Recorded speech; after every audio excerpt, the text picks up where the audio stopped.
Namaste. So today we're going to talk about backbends. I'm Monica Stone from the yogimovement.com. I'm passionate about helping people take small steps to big change and showing you that the impossible can become possible in that way. So I want to talk to you about backbends. Backbends are one of the most feared postures that I see from my students. They kind of stay in a comfortable bridge position and don't tend to push themselves to the next limit. And I think that's because there's a big change between bridge and then a full wheel and then going to dropbacks. And we're not going to talk about dropbacks today, but I want to show you the steps in between so I can empower you to find strength and to build the strength to push up into a full back bend, because I know you can do it. So I'm going to start with a wheel or a bridge posture, and then we're going to do a modified back bend and then a full back bend. And then I'm going to show you the full Ashtanga back bend sequence just for pushing up into back bends. There's a lot to a full sequence.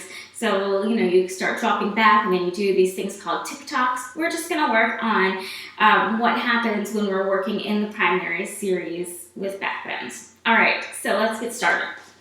When you're first starting yoga, when we first start doing back bends, we learn to do them by doing bridge posture. So from doing bridge posture, we lay all the way down, and then you're going to feel for your heels, right?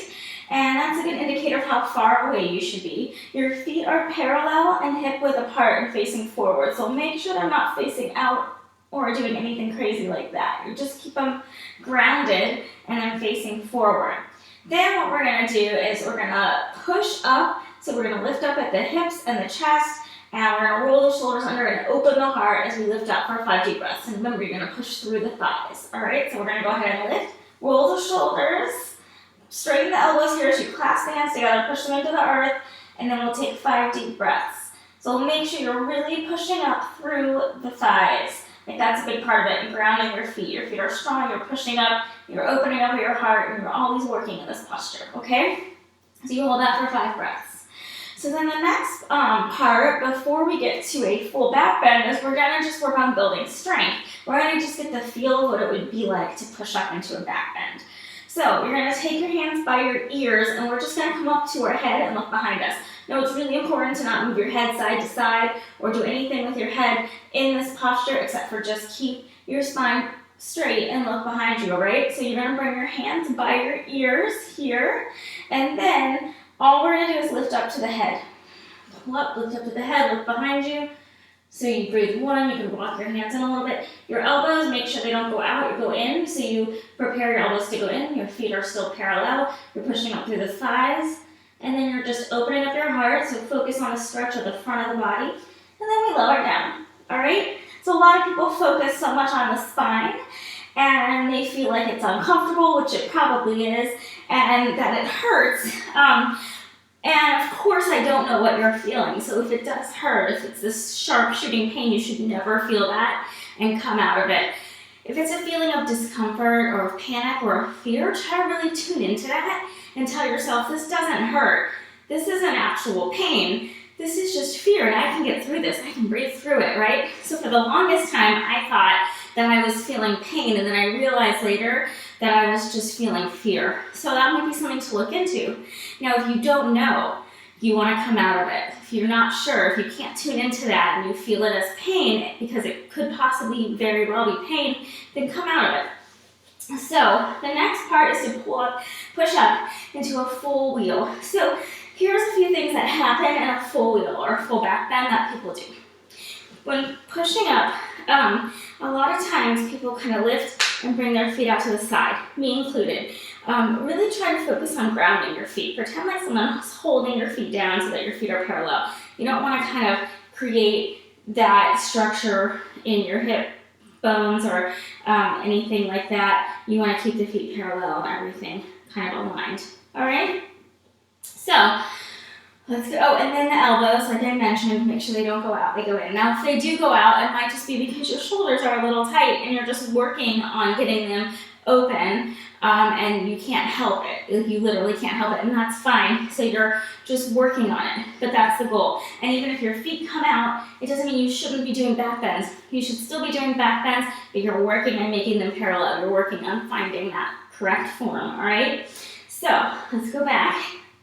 And I'm gonna bring my hands by my ears and we're gonna push up into a full back bend, all right? So I actually kind of bring my toes in just a little bit because I know that I sprawl them out sometimes, all right? So I'm grounding the feet. I'm gonna inhale here and lift, and then 5 deep breaths. So when I'm in this posture, I'm focusing on Mula Bandha, I'm opening the heart, I'm grounding my hands, and I'm working to straighten my arms and my legs. All right? So that's how to do a full wheel. So when you're in the modified back bend, when you are like this, what you want to do is one day you'll hold this and you'll start to just kind of gain some strength, and then eventually you're going to start to just push, and you might just have bent arms, but eventually you're going to push all the way up, all right? So when you get to the point where you are pushing all the way up and you're doing a full wheel, a full back bend sequence, when you were working in the beginning with Ashtanga, is to come down, hold for 5 breaths, come down for 1 breath, walk the hands in, push up, hold for 5 breaths, come down, walk the hands in a little, and then push up for 5 more breaths. It's okay if you come down and push up and then walk the hands in right when you get back up, which I do sometimes. So let's go ahead and I'll do those 3 quick with you. We won't hold for 15 breaths, but I'll show you the sequence. All right, so hands here, and then I'm gonna inhale and lift. Okay, so you hold this and arrange in my form. I come down, I walk the hands in, I lift again. 5 breaths, I come down, I walk the hands in, and I lift again. All right, and then hold this for 5 breaths. Then come down. Then you're gonna do a vinyasa or chakrasana.